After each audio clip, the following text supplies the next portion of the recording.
क्या पीरियड्स यानी कि मासिक धर्म के समय माला कर सकते हैं? क्या माला करने के लिए गुरु बनाना आवश्यक है? माला करने के लिए श्रेष्ठ समय कौन सा है? माला आखिर कैसे करनी चाहिए? क्या हम अपने बिस्तर पे बैठ के माला कर सकते हैं? अभी तो मेरी उम्र बहुत कम है, क्या इसी समय से माला करना बहुत ज्यादा जरूरी है? अगर मेरे घर में नॉनवेज बनता है तो क्या मैं माला कर सकती हूँ? ऑफिस में माला नहीं कैरी कर सकती तो मैं माला कैसे करूँ? आशाम रंग में रंग दो।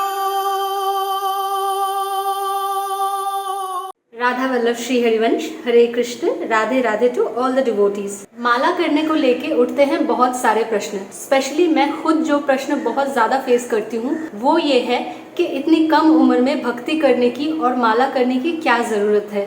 सबसे पहली बात, भक्ति की कोई एज नहीं होती। अगर भक्ति की एज होती तो महाराजा प्रहलाद और राजा ध्रुव को इतनी कम उम्र में भगवान के दर्शन नहीं होते।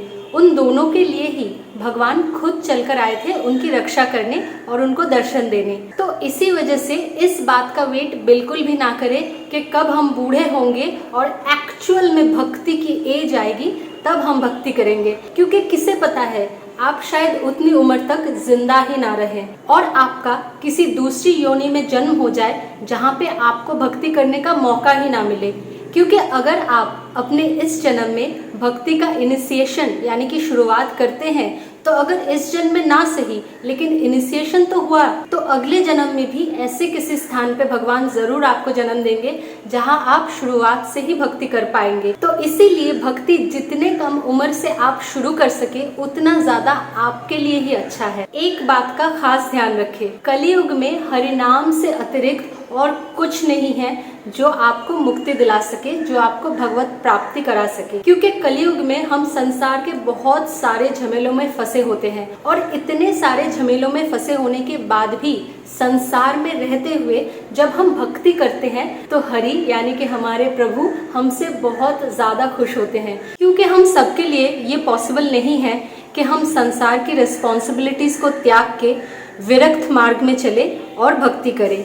तो इसीलिए जब हम संसार के कार्यों को निपटाने के बाद भी भक्ति करते हैं तो हमारे कृष्ण जू और राधा जू हमसे बहुत प्रसन्न होते हैं। आपको जिन भी भगवान का नाम सबसे प्रिय हो उनके नाम के जाप के अलावा इस कलयुग में मुक्ति का और कोई उपाय नहीं है। आप कितना भी भजन कर ले, पूजन कर ले, उपवास रख ले, लेकिन कलयुग में आपको जो भी भगवान प्रिय हो उनके नाम जाप से बड़ा कोई ऐसा उपाय नहीं जो आपको भगवत प्राप्ति करा सके। और हमारे संप्रदाय में यानी कि राधा वल्लभीय संप्रदाय में ये माना जाता है कि कृष्ण जी को प्राप्त करने का सबसे सही तरीका है राधा जू का नाम लेना। क्योंकि राधा जू और कृष्ण जू कोई अलग नहीं है, दोनों एक ही हैं। तो इसीलिए राधा जू जो प्रेम की देवी है, जो क्षमा की देवी है, हम जैसे पापियों के लिए वही एक ही रास्ता है जिससे हम कृष्ण को पा सकते हैं। राधा जू की अगर हम पे करुणा हो गई तो कृष्ण जू भी हम पे कृपा कर ही देंगे।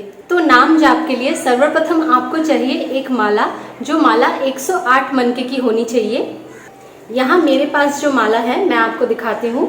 ये है 108 मनके की एक माला और जिस माला को हम रखते हैं ऐसे गोमुखी बैग में। और इस माला की ये जो मोती है इसको बोलते हैं सुमेरु। सुमेरु को कभी टच यानी कि स्पर्श नहीं करना चाहिए और माला जाप के समय इसको उल्लंघन भी नहीं करना चाहिए। तो जब आप माला जाप करें कोशिश करें कि आप गोमुखी बैग के अंदर ही माला जाप करें। और उसके साथ आती है एक साक्षी माला जो आप ले सकते हैं, क्योंकि बहुत समय होता है कि जाप के समय हम काउंटिंग भूल जाते हैं कि हमने कितनी मालाएं की है, तो उसके लिए आती है ये साक्षी माला।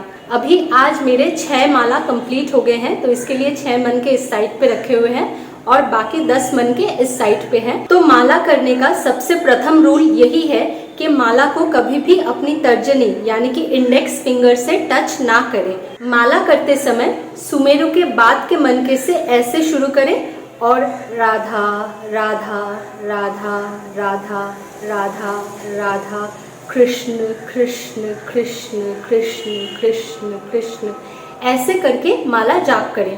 तो जैसे आपके 108 मनके ऐसे हो जाएंगे और सुमेरु के पास आप आ जाएंगे तो सुमेरु को कभी भी लांघे ना, आप ऐसे माला को पलटा दें और फिर इस तरफ से आप फिर से माला करना शुरू करें।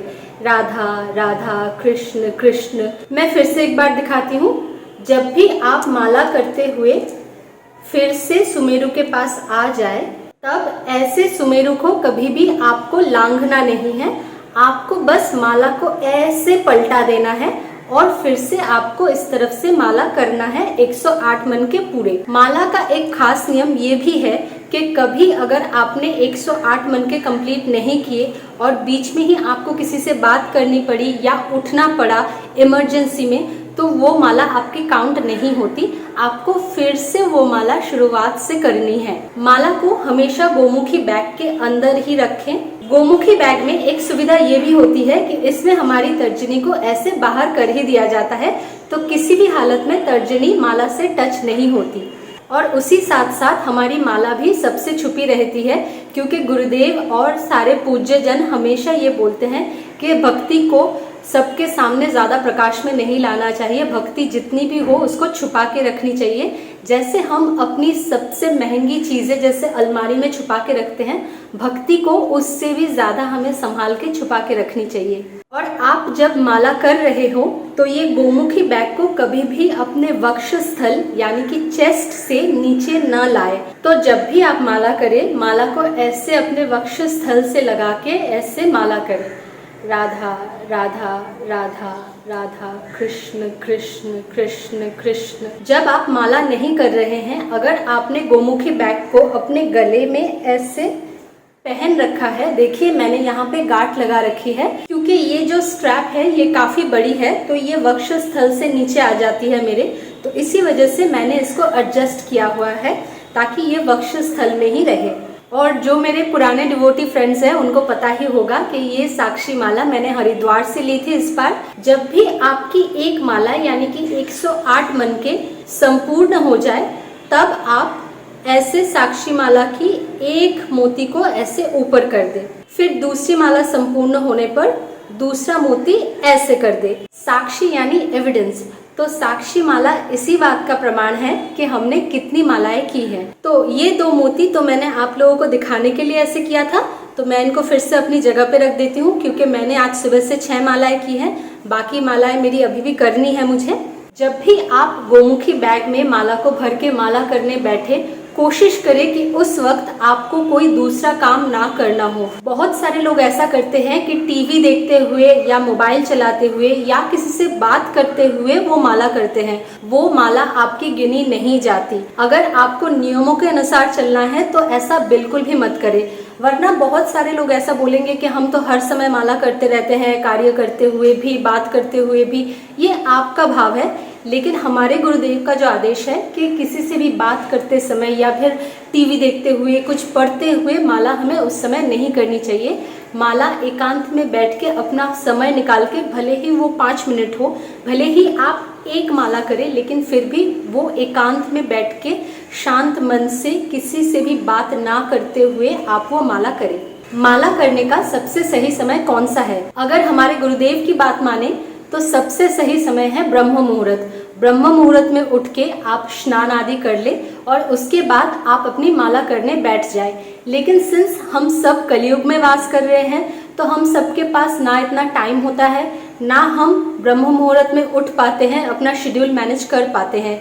तो इसी वजह से आप जब भी माला कर रहे हो, कोशिश करें कि आप साफ सुथरे होके बैठे, क्योंकि हमारे गुरुदेव का आदेश है कि कभी भी अपवित्र अवस्था में माला को टच नहीं करना चाहिए। इसी वजह से जब हमारी माला संपूर्ण हो जाती है, हम अपने पूजा के स्थान पे ही इस माला को रखते हैं, क्योंकि पूजा के स्थान पे रखने से ही हम कभी भी किसी भी अवस्था में माला को टच करने का साहस भी नहीं करेंगे। बहुत सारे लोग प्रश्न करते हैं कि वो अस्वस्थ है, वो बेड रिडन है, तो वो माला कहीं आसन पे बैठ के नहीं कर सकते। यूं तो माला करने के लिए ब्रह्म मुहूर्त सबसे सही है, और इसके साथ ही साथ आप अगर अपना एक अलग से आसन रख ले, ऐसा जरूरी नहीं है कि बाजार से ही कोई आसन खरीद के लाना होगा।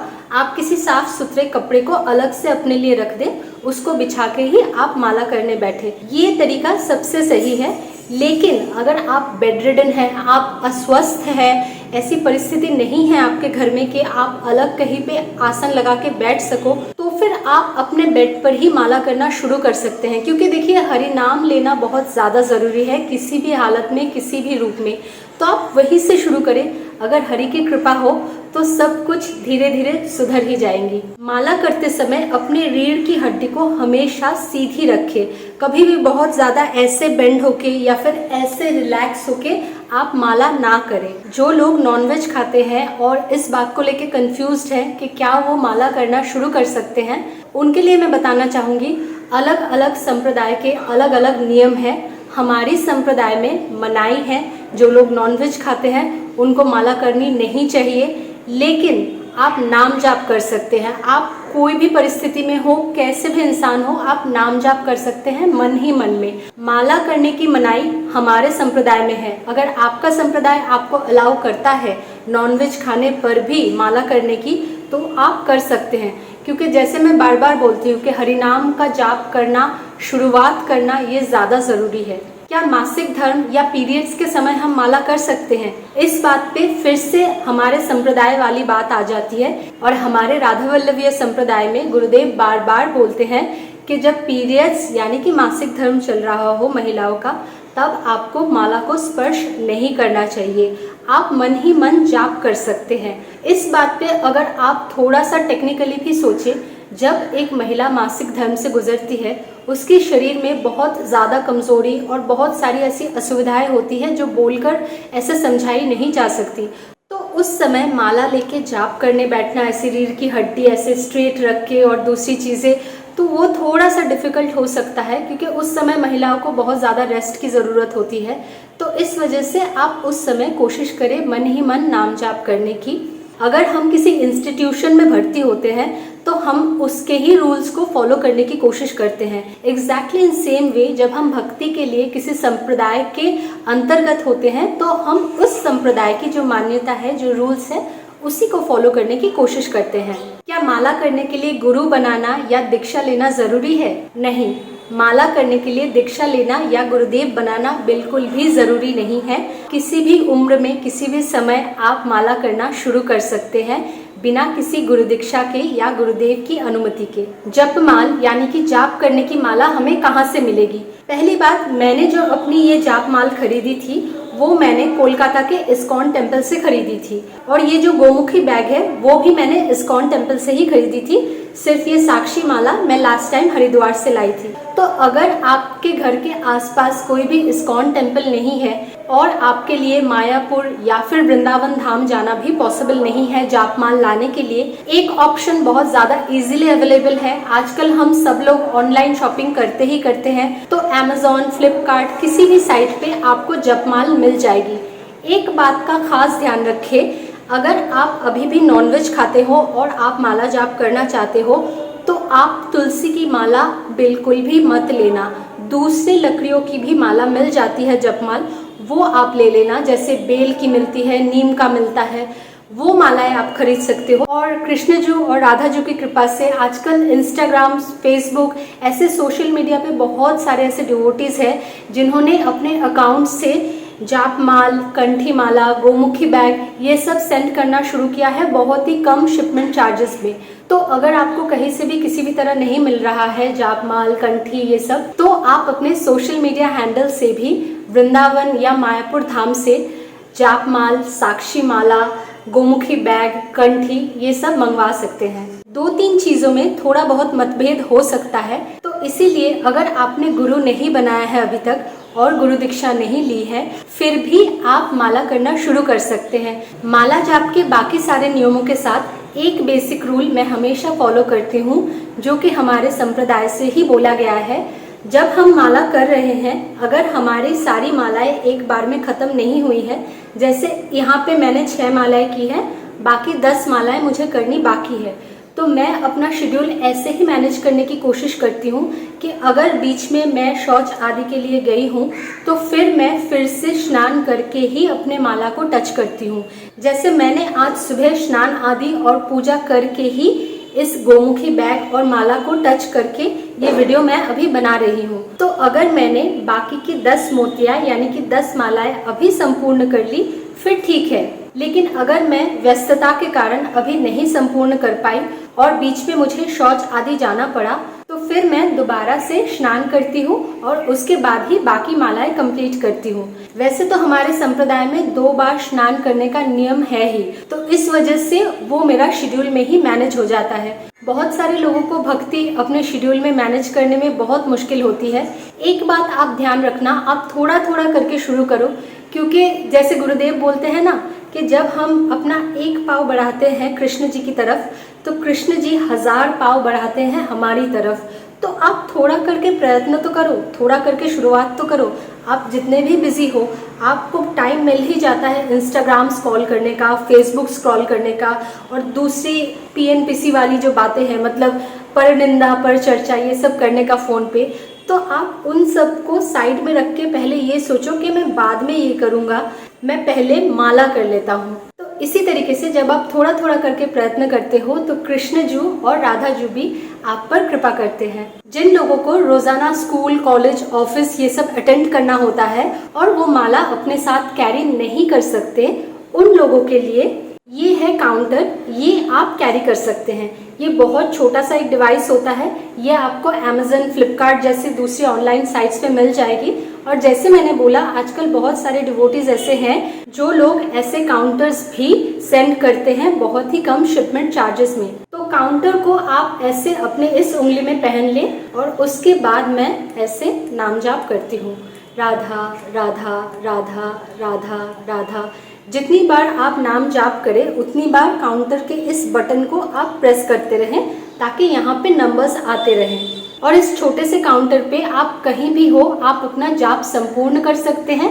यहाँ पे नंबर्स आता है ताकि आपको पता चलता रहे कि कितने नाम जाप आपके बाकी है।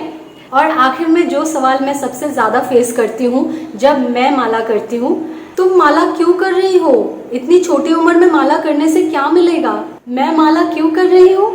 ताकि मैं आपके जैसे बेवकूफ़ों वाले सवाल ना करूँ।